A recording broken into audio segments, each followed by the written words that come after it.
Greetings, everyone. I would like to discuss the story about the American woman who claims that she was being extorted and threatened bodily harm in Jamaica. Now, while we know that it's a possibility that someone can be extorted and all kinds of things can happen to you in Jamaica, the same thing is true in the United States of America.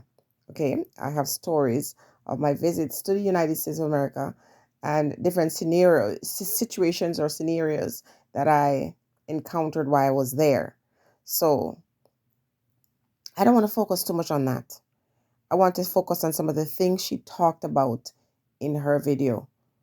Truthfully speaking, I had a difficult time getting through it. I was halfway through it and I just couldn't take any more of it. Now, this woman sounds like she had her story planned long before she went to Jamaica because she claims that the American embassy tells her that, you get scammed when you go to Jamaica. And she claims to be very wealthy. And first and foremost, people who are very wealthy will never tell you that they are. That is the first thing. I'm also going to talk about how Black Americans, I'm not saying everybody, but some Black American tend to view Jamaica or Jamaicans. And let me start with this story. I had a friend that lived in New Jersey and he worked for the FAA. So that's the aviation business. And I remember when I used to talk to him, I just didn't understand. When we were talking, he would tell me that he had like a 10-bedroom house with 15 bathrooms. And he would always talk about the kinds of car he's driving and, what he's wearing. Until one day I said to him, why do you always tell me those things? Because he tells me his brother has a 15-bedroom and 20 bathrooms. And I said, why do you do that? Your conversations are always filled with what you have and what you're wearing. Why do you do that? It was so annoying that when I would see him calling my number, I would avoid his calls. And then he said, oh, in America, if you don't talk to the ladies about these things, they're not going to be interested in these things. And I like you. I said, well, that's a turn off for me. That is a big turn off. The fact that you think that all these things you're flaunting is going to make me be interested in you. I'm more interested in what you have to say, your mind. I'm a much deeper person than that. Because all these things you mentioned, I can get those things myself. So the lady really puts me in the mind of, let's call him Jeff. And it's a very typical trait in a lot of Black Americans. I'm not saying all. Very materialistic. When you listen to the video with this woman talking about her life is threatened and claiming that she's had all these unfortunate incidents in her experience in Jamaica, but she's bragging about a hat that she's wearing and talking about a vehicle that she's waiting to pick up and minimizing the fact that she rented a vehicle for 3,500 Jamaican dollars. The woman is delusional and a big liar. She talks about how the US Embassy was going to arrest someone from the rental company. Now, I've never heard such nonsense because I don't see the US Embassy sending out officers to arrest anybody on behalf of a tourist or a person who's from the United States. In the United States of America, Black folks, for the most part, have to be prim and proper, have to be teaching their children that when they're stopped, say yes, sir, no, sir, yes, ma'am, no, ma'am.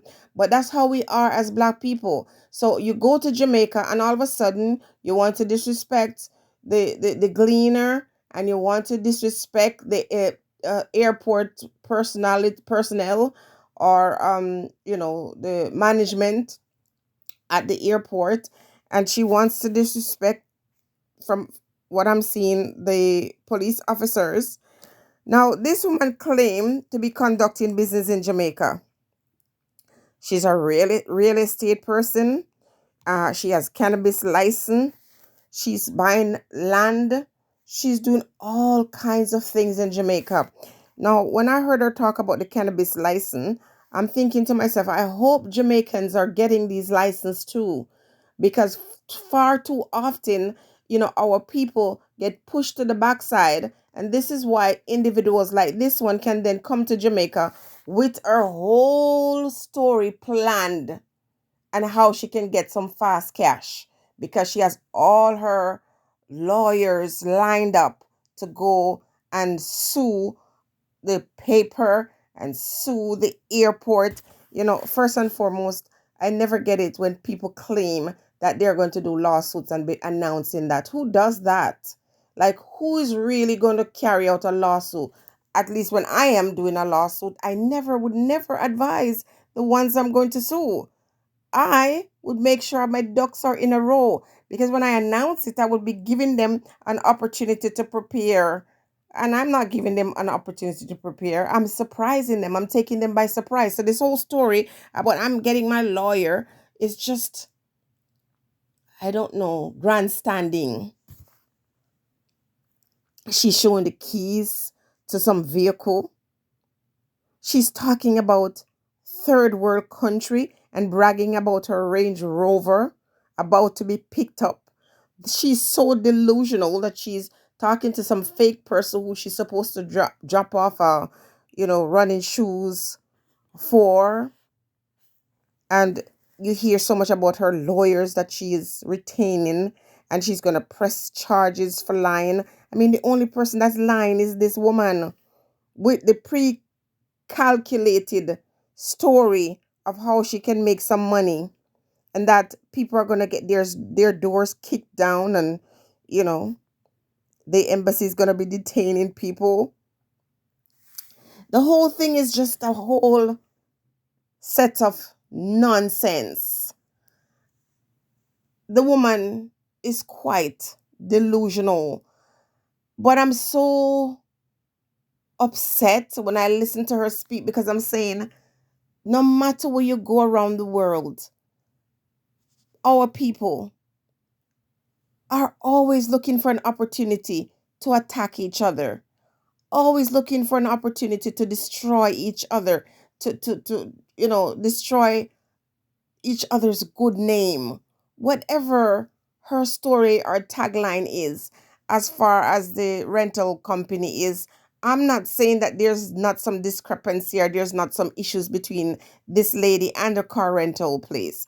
I'm not going to say that the story that was printed in the newspaper is not incorrect, because those things happen a lot in Jamaica.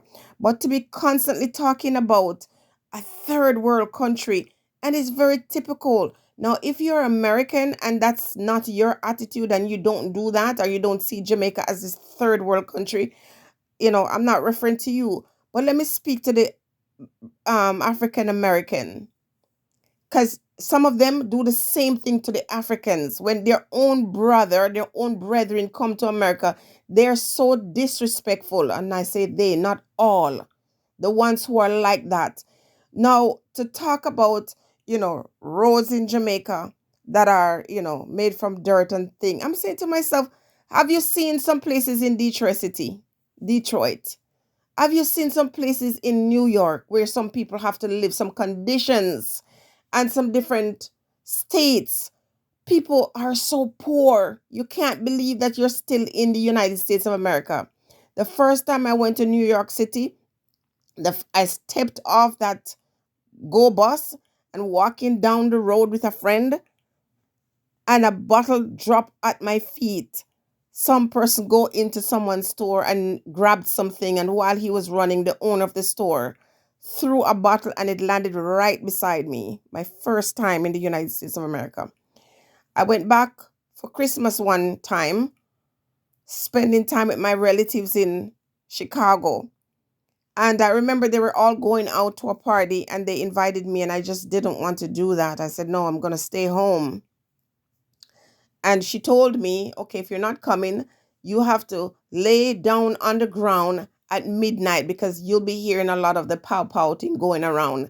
And they usually do it for a while before the officers come through the community. It was so scary for me. So this woman is talking as if she's coming from some, I don't know where in America she could be coming from as an African American with so much big talk, talking about her own brethren, acting like, she's so wonderful, she's so wealthy, and she's crying about $3,500 and that she's investing 100,000 Jamaican dollars. I mean, you got some little young person on the corner and some corner somewhere in Jamaica who for them 100,000 is nothing. 100,000, she said, was 10 million Jamaican. 10 million Jamaican can't even buy you a decent home. So what is she talking about? She's just, as I said, delusional. Don't waste any effort on these ones. And anytime you meet anyone from anywhere who comes and turn up their nose and act like they're better than other people, don't pay any attention to those ones. Ignore them. But I want to say to the Jamaican government, you see, make sure that you're giving Jamaican people the opportunity to gain access to all of these resources that will allow them to become entrepreneurs. Because some of these people that are coming into the country are criminals. Some of them are such big thieves, and they come there on the fake pretense that they're opening business with the intention to create or cause crime. And when the rental people suspect this person of, trying to steal their vehicle, it's a high possibility with the way this person is talking. Person very, very arrogant. Person is a big liar, very delusional, very disrespectful, and I could continue with the description of the lady. I couldn't listen to all of what she had to say. And I'm usually someone who like to hear what people have to say, but it was just too much for me. The insanity is a real thing.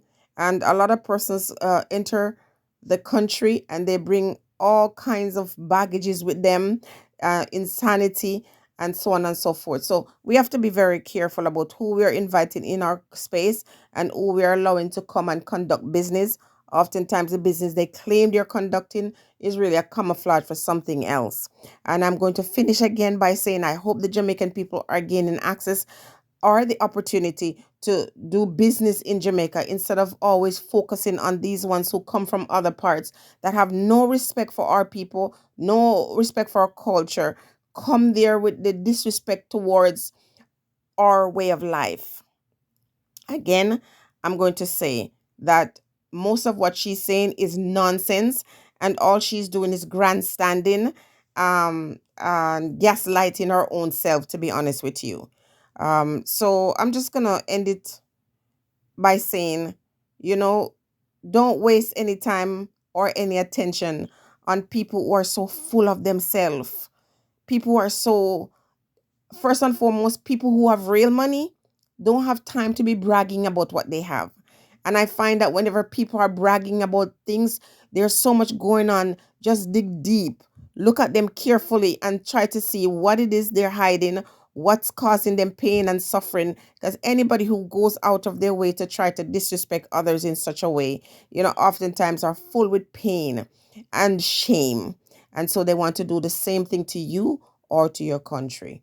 Don't pay them any mind and stay blessed.